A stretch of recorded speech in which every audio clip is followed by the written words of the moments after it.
Closed doors have a sound. Not a slam, that would be easier. A click. The quiet, final, almost polite sound of something shutting that you were certain was going to open. And then silence where the possibility used to be. You've been hearing that sound a lot lately. In places you prayed over. In directions you were sure about. In doors you knocked on so many times your knuckles are tired. If every way forward feels blocked, stay here. Not because this fixes it. Because what God does with closed doors is not what you think. There is a particular grief that comes from effort that keeps meeting walls. Not the grief of losing something you had. The grief of never being allowed to reach it. The specific, disorienting pain of moving towards something, faithfully, intentionally, with real prayer and real cost, and finding the entrance closed. And then finding the next one closed. And the next. Until you start wondering if the closing is the message. You've tried not to go there. You've reframed. You've quoted the verses about God's timing. You've told yourself that closed doors are redirection, not rejection. You've nodded along when people reminded you that what feels like a dead end is often a setup. And you still feel like you're standing in a hallway with no doors left. Because here is what the reframes don't address: the accumulation.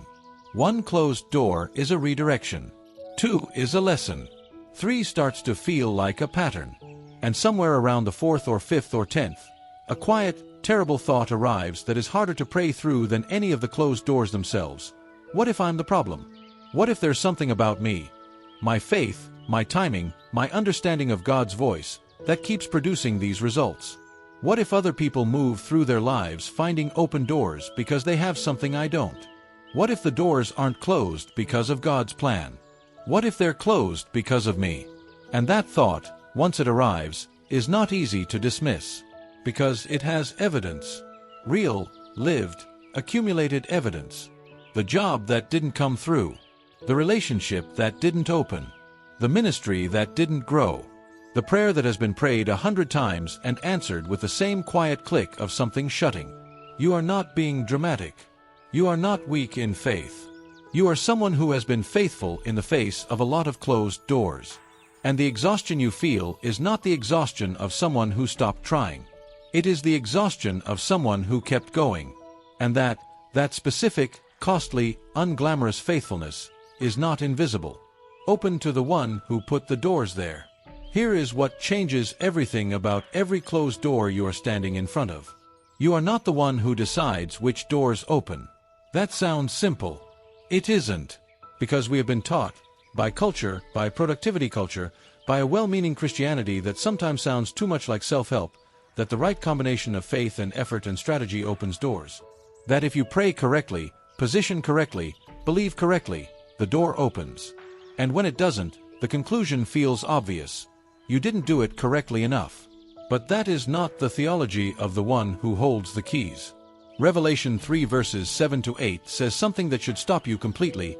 What he opens no one can shut, and what he shuts no one can open. I know your deeds.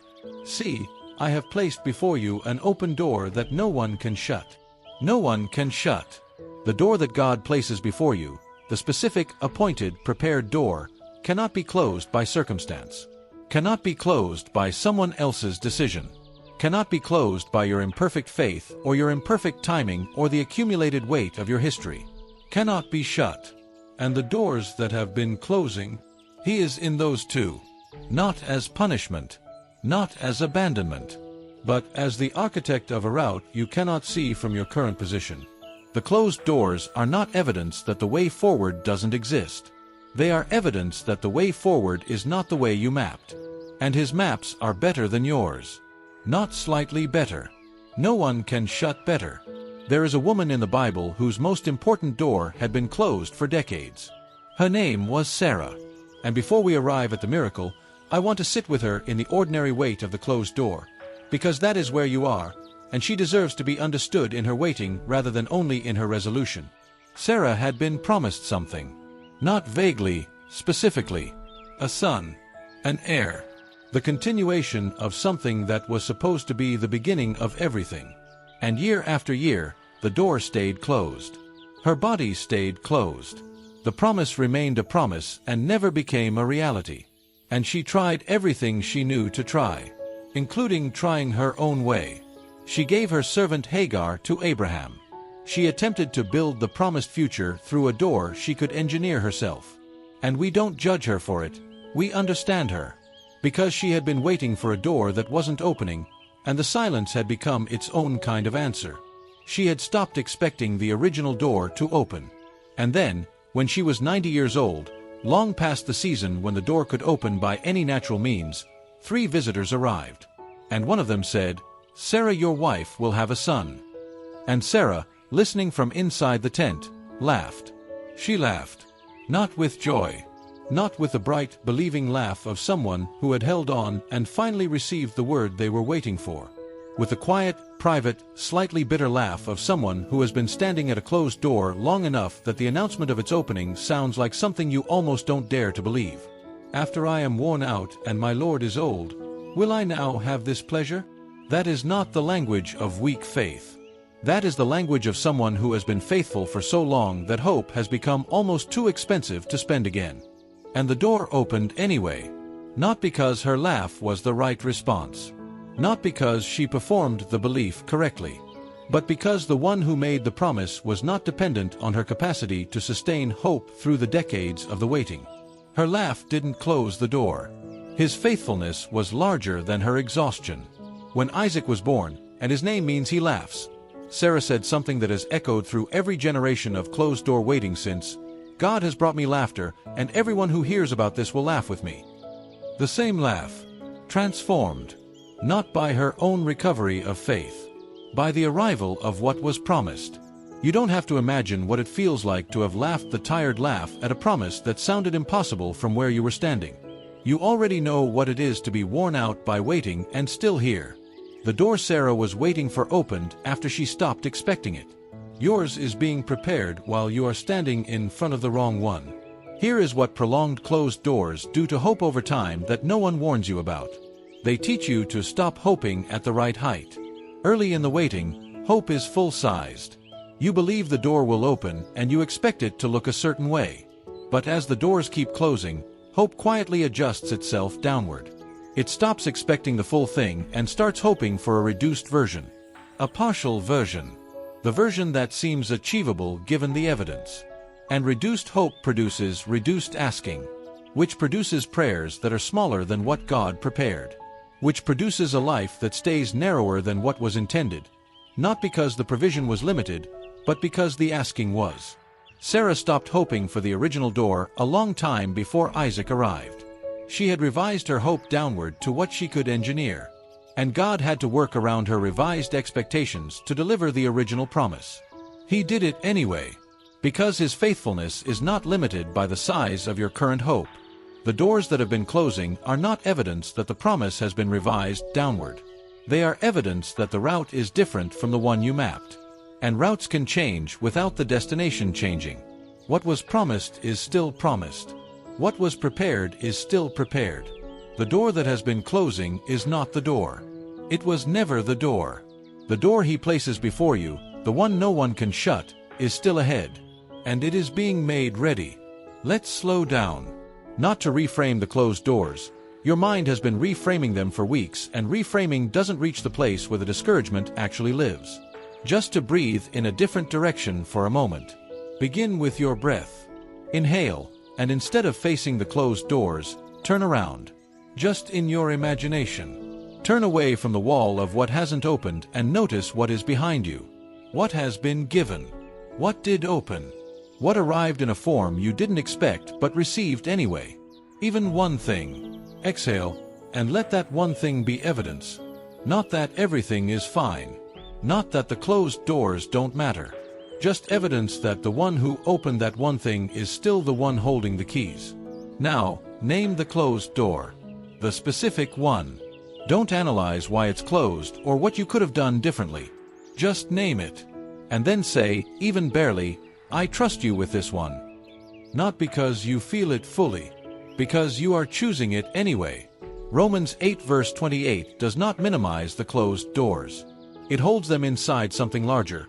And we know that in all things God works for the good of those who love Him, who have been called according to His purpose. All things. Not the open doors only. Not the answered prayers only. Not the seasons that made sense only. All things. The closed door is inside all things. Being worked. Being used. Being woven into something whose shape you cannot yet see from the outside of it. The closed door is not outside the plan. It is part of it. Close your eyes if you can. And bring the closed doors, all of them. The ones from last week and the ones from years ago that still ache when you press on them. The ones you prayed over and the ones you stopped praying over because the silence became too heavy to keep addressing. Bring the whole hallway. This is where it gets held by something larger than the walls. I want to believe this, I just don't know if I do. I want to believe that the closed doors are part of a plan. I want to believe that what feels like a dead end is actually a turn. I want to believe that the route is different, not the destination. I want to hold Romans 8 verse 28 the way it sounds when everything is going well. But I'm standing in front of another closed door. And honest is all I have left. God, I'm tired of knocking. Not tired of you. Tired of the sound. That quiet, final click of something shutting that I was sure was about to open. I've heard it in jobs and relationships and directions I was certain I'd heard you clearly about. And every time I hear it, it takes something from me that I don't fully get back before the next door closes. I feel it. The thing it has been taking. And I'm laying it here instead of carrying it alone. I think of Sarah, laughing inside the tent. Not the joyful laugh, the exhausted one. The laugh of someone who has been standing at a closed door so long that the announcement of its opening sounds like something she almost doesn't dare to let herself want. I understand that laugh today. I have been that tired. And yet, she laughed, and the door opened anyway. Not because her laugh was the right response. Because his faithfulness was larger than her exhaustion. I need that to be true for me too. I need your faithfulness to be larger than my exhaustion. Because I don't have enough faith to carry this right now. I have enough to be here. I have enough to say your name. I have enough to not walk away, though everything in me that is worn out understands why people do. That has to be enough. God, make a way. I'm not telling you which door. I stopped being sure which door is the right one somewhere around the 5th time the wrong one closed. You know better than I do. Just make a way. Open what needs opening. Close what I need to stop knocking on. Give me eyes to recognize the door you place in front of me, and the courage to walk through it when it arrives, even if it looks nothing like what I had in mind. I trust you with the keys. Even today. Especially today. Make a way. Amen. Soft pause. 4 full seconds. The silence of someone who has finally stopped knocking on the wrong door. You came here standing in a hallway of closed doors. You may leave still standing there. Still unable to see which door opens next. Still carrying the accumulated weight of everything that didn't come through the way you needed it to. And something has still shifted. Not the doors. Not the circumstances. But the posture, even slightly, even barely, from facing the wall to trusting the architect. From trying to force the opening to acknowledging that the one who holds the keys is not confused by any of this. Sarah stood at her closed door for decades. And the door opened not when her faith was at its highest, but when it was at its most honest. When she laughed the tired laugh of someone who had stopped performing hope she didn't have. And God heard the laugh. And worked anyway.